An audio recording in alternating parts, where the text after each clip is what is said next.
Hello everyone and welcome to Str8 Legendary. I'm Stefan and this is the show where we talk about our creative projects and we help you with your creative projects. Today, my guest is a good friend of mine. This is Josh Golus. Josh, say hi to everybody out there. Hi everybody. Thanks for joining us, Jane, for joining us on Str8 Legendary. We've been talking about this for a little while because, well, I've been thinking about getting you on for a little while because you and I, we talk about a lot of creative stuff all the time, right? Yeah. So every time we see each other, even when the conversation has nothing to do with it. So we just jump into like, it's like, this is it's snowing outside. Let's talk about comic books, whatever it is. So. Or did you see the new movie? Yeah. And then we have an hour-long conversation just about. So anyway, so I know you, but let's let everyone else get a chance to know you. So Josh, tell me about some of the creative endeavors that you've been involved in throughout your life, I guess. Well, I've been always interested in writing. I've been writing as an amateur for about 6 years now. I've always had a passion for writing, filmmaking, basically any creative aspect that's visual. That's always been my passion since I was a child. I was always interested in that. And then when I was around 15 years old, I finally started to take that seriously and started just writing in my spare time, and that developed into potentially, hopefully, and likely a career. Indeed, isn't that the hope in for all of us, right? That is exactly. You can take this thing you're passionate about and make a living off it. Turn it into something that you can make a living. Absolutely. So you talked about you got into creating and this creative medium when you were a kid.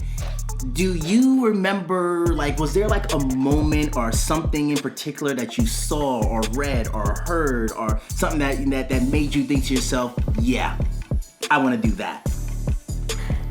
That's a really tough question. That is a really loaded, deep question, but I think I can actually answer it. As I started developing in my teenager years, I started getting a lot more interested in video games, but it was story-based, very deep, very involved video games. Like RPGs. Very much. I'm an RPG fanatic, and the one that really inspired me to start writing was this very famous video game series called Mass Effect by BioWare, the kings of Western role-playing games. Indeed. Formerly. Freaking Andromeda. But that's a whole other episode. But the original Mass Effect trilogy is a absolute masterpiece, and that was my main inspiration, I think, to start really delving into what I could do as a writer. And much of what I do this day is inspired by the original BioWare role-playing games, actually, like Mass Effect, especially one of the biggest creative influences in my life. Cool. That's interesting. And it actually kind of brings us around to what we're going to talk about. I love talking about the things that inspire us to create, because as much as we would like to think that our genius just springs from within us, which it does, I have some genius in me. It absolutely does. It absolutely does. You're more genius than you think. Yes, you are. It just takes practice. You are. But at the same time, we do have a lot of external things. We wouldn't want to create if we didn't see creations that inspired us, Exactly, yeah. And it's the same thing, just like everything else, right? When an athlete sees someone playing their sport to a high level, they're like, oh my goodness, I want to do that. Or when they see somebody having fun doing something or enjoying pursuing some career or some hobby, that's the thing that inspires them to say, hey, I want to do that. I want to be a great fisherman, or I want to be a great doctor, or I want to be a great whatever business owner. And I think that's so prevalent in storytelling because there's stories all around us, right? And whether it's in our real life or in entertainment, and those are the type of things. I know for me, I get a lot of my inspiration just from looking around, from other, from books, from things I see, and all kinds of stuff, So one of the things that we're going to talk about today, is is fan fiction. I could sing songs about fan fiction, but I won't because I'm an awful singer. I'm just gonna tell you about it. So, but we often talk about our inspiration and how how nothing is like really that like original, right? Right. You know, so and so yeah, we were talking about that even just before the show starts, and yeah, why don't you tell us a little bit about that, kind of like your philosophy on the quote-unquote originality. Well, one thing you gotta understand, especially if you're starting out as a creative, is that nothing is truly original. Every creative thing that you have ever seen was inspired by something and some other creative work. I mean, the superhero movies that we enjoy so much nowadays were all inspired by previously existing comic books, which were inspired by the Greek and Roman myths and the original authors' life experiences and their philosophies on the world. Superman was originally meant to be kind of analogous to how immigrants, especially Jewish immigrants, were kind of trying to integrate into society, and despite looking the same as everyone else, generally they were treated like completely differently, and they had like completely different sets of values and upbringings, and that was the original philosophy behind Superman. They didn't just come up with the idea for the Man of Steel out of the blue without any sort of thing sparking that idea. But yeah, so yeah, and even we were just talking before the show started. We were talking about the X-Men and how the X-Men kind of came from some the writers and the artists and artists looking around and saying, hey, the civil rights thing is is something that we can really bring some attention to, or at least talk about. And so we created the X-Men. And I didn't even know this until just a few years ago, and I've been reading X-Men books for everything, and that there was some people who did equate, like Magneto was a stand-in for Malcolm X, and Professor X was a stand-in for Martin Luther King, and so you have so you kind of have that idea where it's like, again, people who they look like everyone else, but they have some differences, and in that case it was skin color, and mutants could stand in for that. But then mutants could also stand in for any group of persecuted people. Which was the evolving philosophy that Stan Lee and Jack Kirby created, which was that the X-Men, and especially Spider-Man, could be a stand-in for any person that feels different or discriminated against, or just down on their luck because of something they can't control. And that is... And we see that even like when I talk about Superman, like it's the primary inspiration for basically all original superheroes was something we can't control that other people may not understand, but just because other people don't understand does not make it any less special. Right, exactly. Yeah, and that is, so I mean, just thinking about that as far as how people take inspiration from what they see and create. Like I like to tell creators this all the time. It's like, if you don't know what to write, look around, become passionate about something, because I think that's one of the things that I would say. I usually don't like to give like absolutes about like, if you're not this, you can't be a writer, because I believe everybody could be a writer, everybody could be a creator.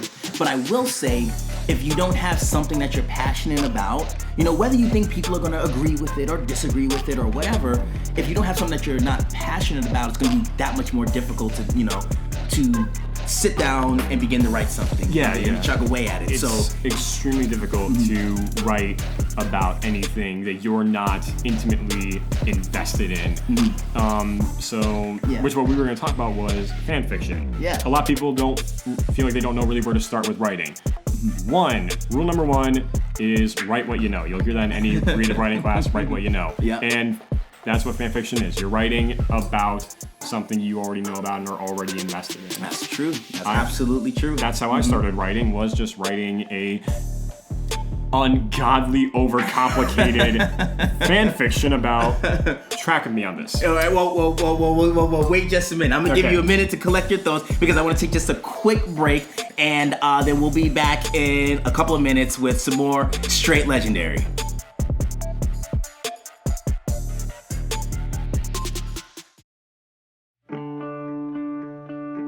Burial Day Books presents a new short fiction story from writer Christopher E. Igbo entitled Tree of Life. It's the story of a man who meets a mysterious stranger on his lonely path. Is this a chance encounter, or was it predestined to happen? Find out when you read Tree of Life by Christopher E. Igbo at burialday.com.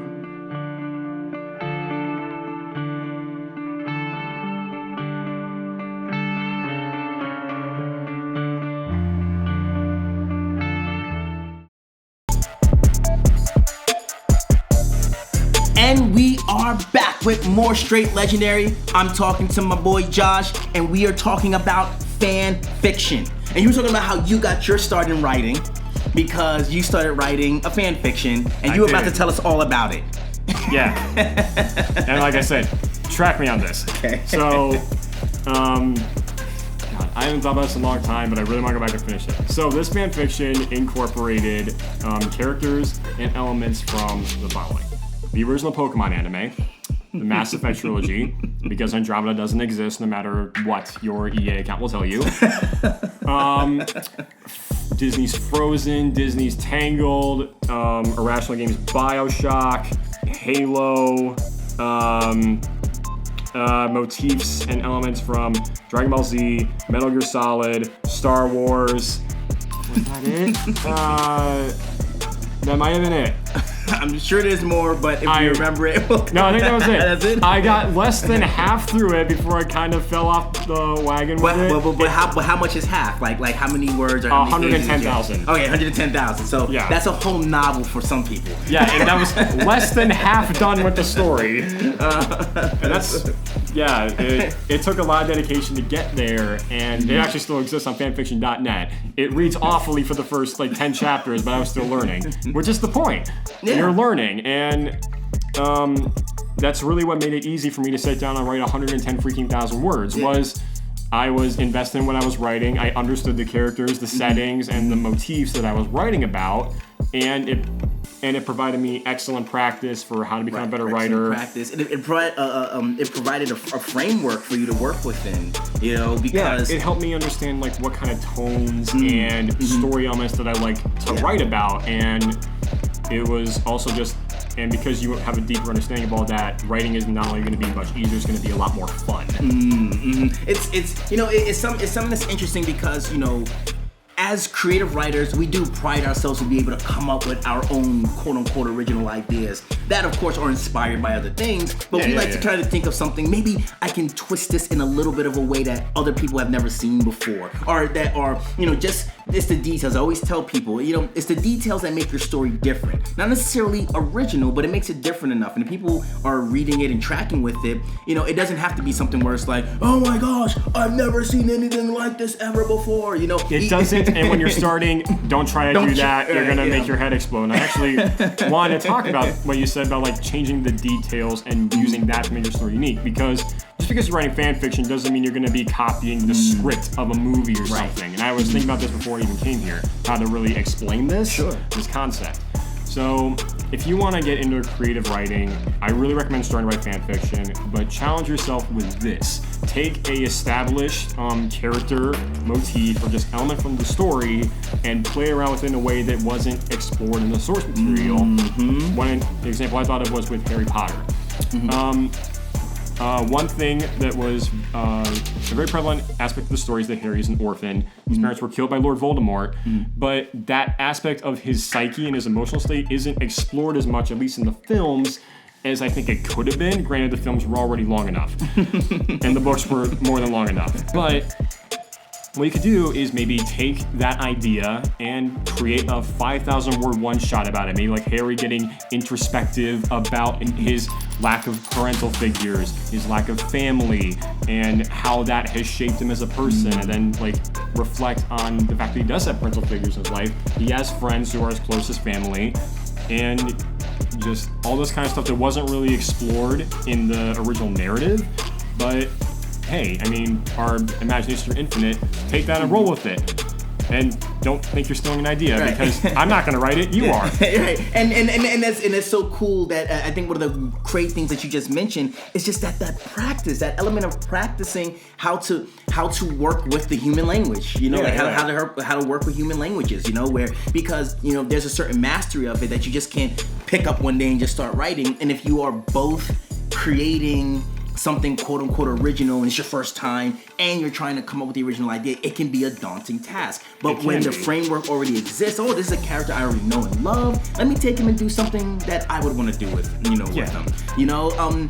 It's wild because we think of ourselves, well, we're amateurs and we're trying to make it. And so kind of fan fiction and that idea that taking someone else's idea and writing about it seems a little bit like, oh, well, professionals don't do that. And I was like, wait a minute. If you have ever watched a TV show and you were watching the words of someone who wrote fan fiction in order to get that job, what I mean by that is that if you want to be a TV writer, if you want to be a Hollywood TV writer, write for your favorite television show, you don't go to that, you don't apply with your own original script. You apply by taking the characters in that show and writing a script about them. Then they say, oh, this is how you would work with our characters? Great, you're hired.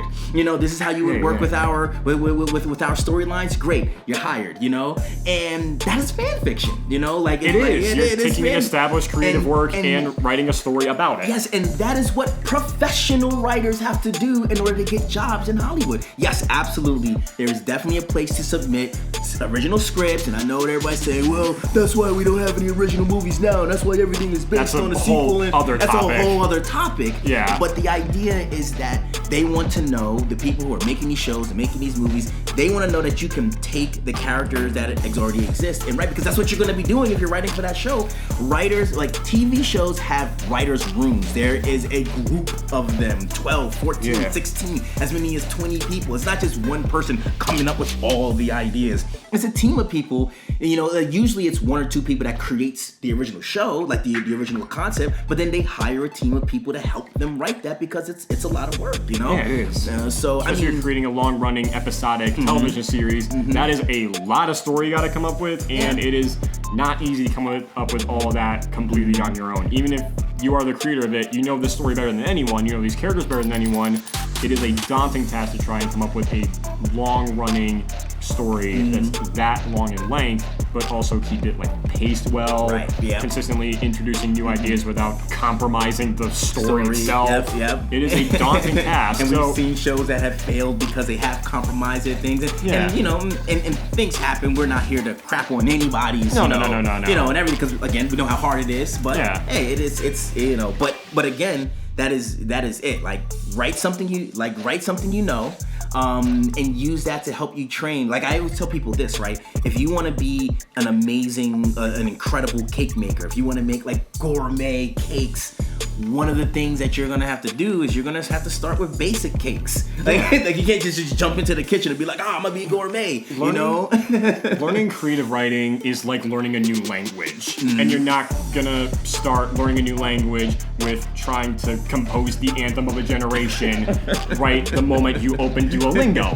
You're gonna learn the basic nouns and verbs and articles, and you gotta learn how the structure of the language works in order to effectively speak it. And the same goes for writing. Right.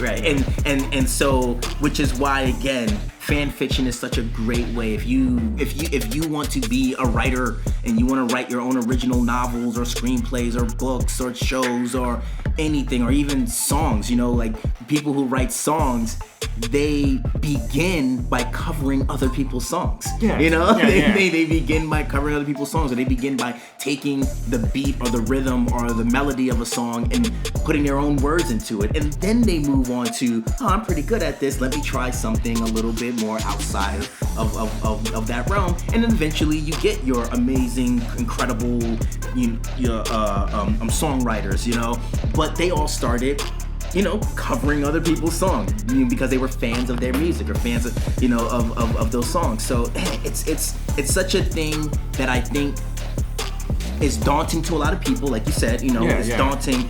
But this is a way to really kind of take that pressure off, take a framework that already exists, play with that framework in order to learn, what you're doing. It's like a flight simulator. You don't jump in the plane the first time. You jump into someone else's cockpit, and you deal with situations that are given to you. So yeah, it's a really powerful way to get yourself going. It is. It's highly recommended. I know it kind of has a stigma, especially if you're in internet communities, but no, trust me, fanfiction is a wonderful tool to start learning how to really expand your creative horizons in writing. And that's the other thing, right? We talked about the online community. We talked about people seeing, like what you're kind of suggesting is that idea is like, oh, if somebody posts fan fiction and then people critique it and say, oh, you're not original and da da da da. Here's the thing, no one has to see your fan fiction.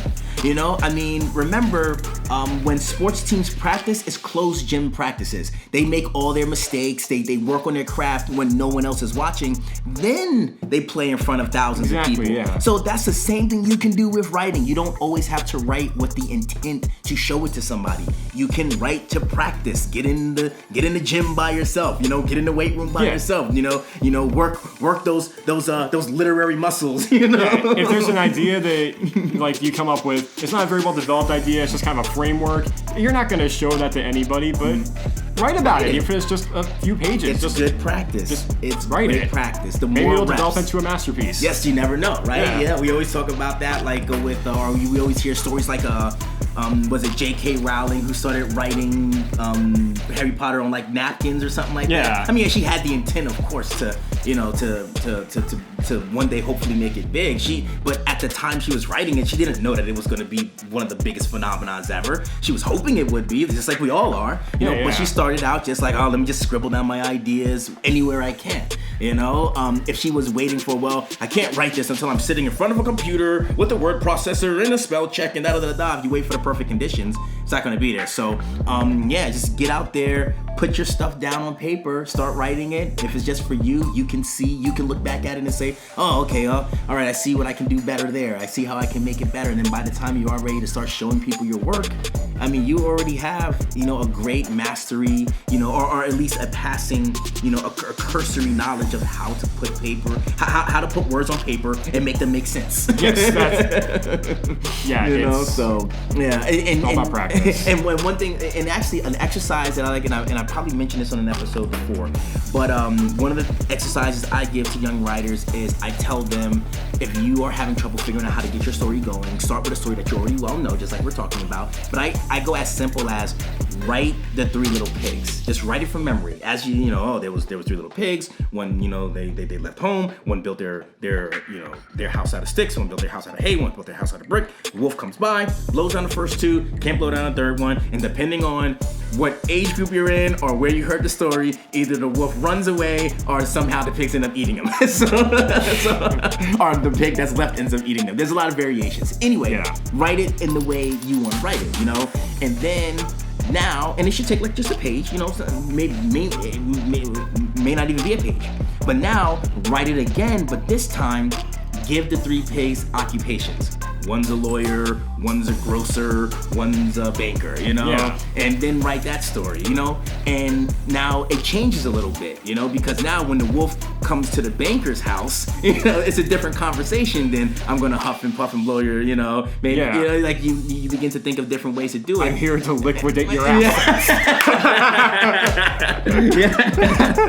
Precisely. Forcefully liquidate your assets.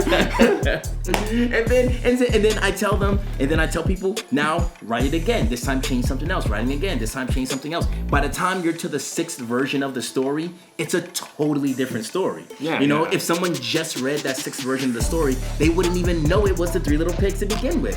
But the person writing it could say, man, I was inspired. I just wanted to do a crazy twist on the Three Little Pigs, and this is what I got. And that's fan fiction, right? It is. That's exactly what it is.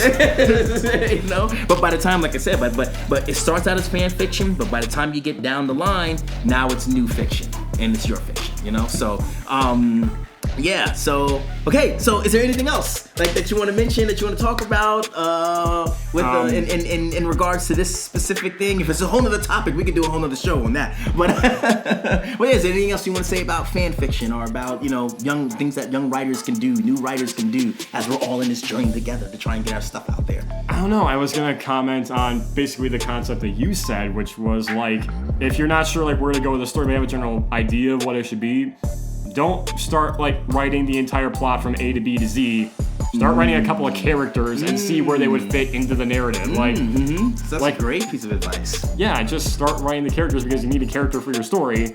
just write one character. This character has this name, looks like this, and is invested in the main plot for this reason. Right. And then you can expound on it, like add a couple more sentences to each part of the description. Right. And the entire description of that character may not make it into the main story. It may not. You know, but it helps you to just get going, to kind of lather up and to kind of do a stream of consciousness almost about, well, let me just write about this character. Exactly. You know, and then that could again help your story. It could help you develop more stuff. I also do a lot of research when I'm writing. So whenever I am doing, whenever I'm trying to figure out where I want to go with a character, I like to, or a story.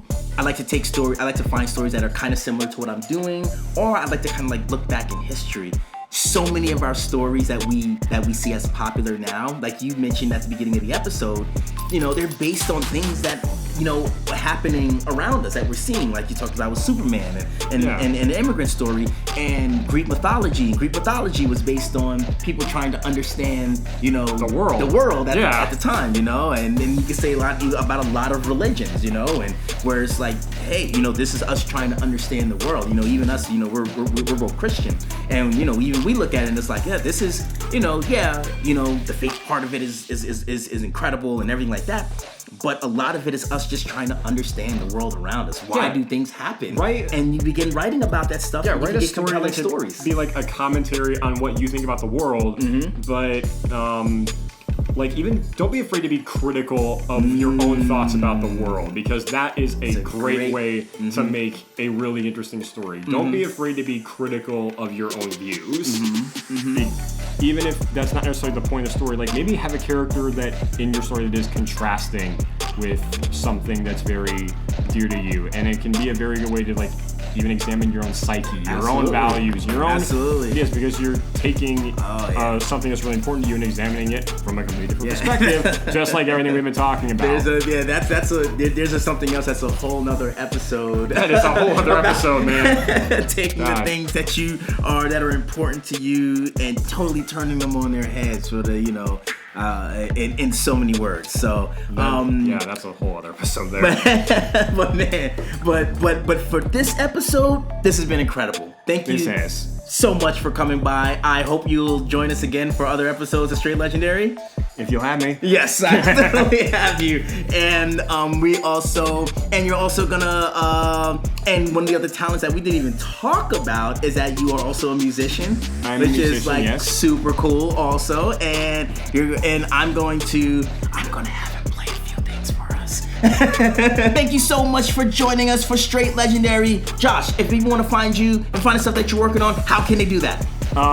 You can find me on my Instagram at monty.va.official. I am also an amateur voice actor. You can find me at castingcallclub.com, and I am partnering with Stefan here to create an entirely new light novel series called Lost Alice. It is currently in development. You can find the first promo image on my Instagram, and it's going to be an incredible dark fantasy action series. And I'm really proud of it. I'm working on it for about a year, off and on. It's gonna be amazing. He knows it's gonna be amazing because he's already read it. It's pretty cool. So I like to think so. I like to think so. Then again, I'm biased, and that's okay. Anyway, Lost House coming out soon. Creative Extreme's gonna be involved in it, publishing it, all that kind of stuff. Well, thank you all for joining us. Please subscribe to the Str8 Legendary YouTube. Find us on Facebook. That's STR8 the word legendary, Str8 Legendary. You can also find some of my creative work at thecreativeextreme.com, where we have created a bunch of short stories and characters and all kinds of amazing stuff. Check us out there, and you can also find us on Facebook for The Creative Extreme as well. I hope you've been watching episodes of Str8 Legendary, as well as the live writing that I did for NaNoWriMo. Check that out. New Captain Infinity stuff coming soon. We'll see. Anyway, all right, guys. Thanks a bunch for joining us for Str8 Legendary. I'm Steph. The legend grows. Huzzah! Peace.